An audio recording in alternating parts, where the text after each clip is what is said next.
안녕하세요. 드림에이징 닥터 임영빈입니다. 우한폐렴을 대항하기 꼭 필요한 것을 알려드리겠습니다. 수많은 뉴스 속보와 여러 유튜브 영상들에서 우한폐렴에 대한 공포심만 키우고 있고 바이러스와 싸우는데 꼭 필요한 이 한 가지를 빼먹어서 꼭 여러분들께 알려드려야겠다 싶어 이 영상을 제작하였습니다. 우한폐렴에 대항하는 가장 좋은 이 방법을 말씀드리기 전에 일단 이해하고 넘어가셔야 될 것이 있습니다. 우한폐렴은 지난 2003년 사르스와 2014년 메르스 사태와 같은 코로나 바이러스라는 같은 바이러스 패밀리라는 것이죠. 이런 코로나 바이러스들은 원래 일반 감기를 일으키는 흔한 바이러스 중에 하나예요. 그리고 우리 몸은 이런 감기 바이러스를 대항하는 방법을 가지고 있죠.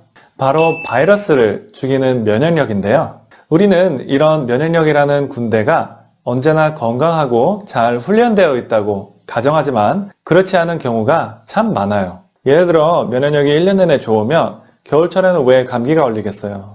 우리 면역력이 겨울철에 좋지 않은 이유는 겨울철에는 해가 짧아 햇빛을 그렇게 많이 못 받으니 비타민 D 수치가 낮아져서 그렇습니다.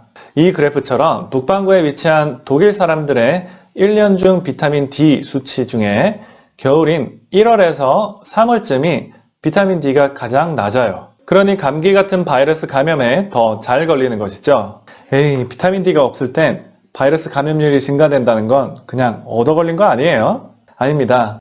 비타민 D가 수많은 면역세포와 협력하여 이런 면역세포들을 제대로 훈련시켜 막강한 군대로 만들어준다는 연구 결과가 참 많습니다. 특별히 코로나 바이러스가 갖고 있는 두꺼운 껍데기는 카탈리사이딘이라는 미사일로 파괴가 가능한데요. 바로 이걸 비타민 D가 생성을 하게 도와줍니다. 그리고 전염병학적으로 볼 때 비타민 D가 가장 적은 지역들을 보시면 1등, 2등은 바로 중동 지역과 중국입니다. 딱 2014년 메르스와 2003년 사스의 본고장이 왜 이 지역인지 아시겠죠? 그래서 지난 12월에 변종된 바이러스가 비타민 D가 낮고 면역력이 낮은 우한시 주민들에게 딱 달라붙어서 인간들을 감염하는 방법을 터득한 것입니다. 그러니 우한폐렴을 대항하기 꼭 필요한 것은 비타민 D입니다.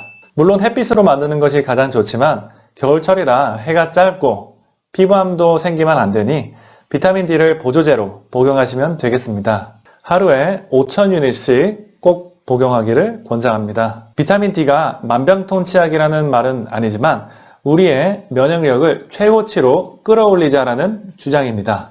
독감 바이러스에는 타미플루가 있고 에이즈 바이러스에는 에이즈약이 있지만 이런 신종 코로나 바이러스에는 비타민 D로 면역력을 키워 대항하는 것이 더욱 정확한 약이 출시되기 전까진 지금으로선 최선의 선택입니다.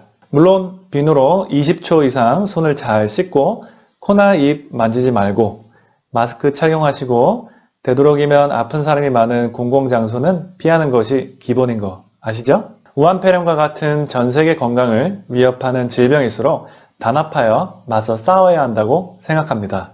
만약 이 영상이 도움이 되셨다면 지인분들께 공유하셔서 우한폐렴 예방운동에 참여하세요. 그럼 더 재밌고 유익한 영상으로 찾아뵙겠습니다.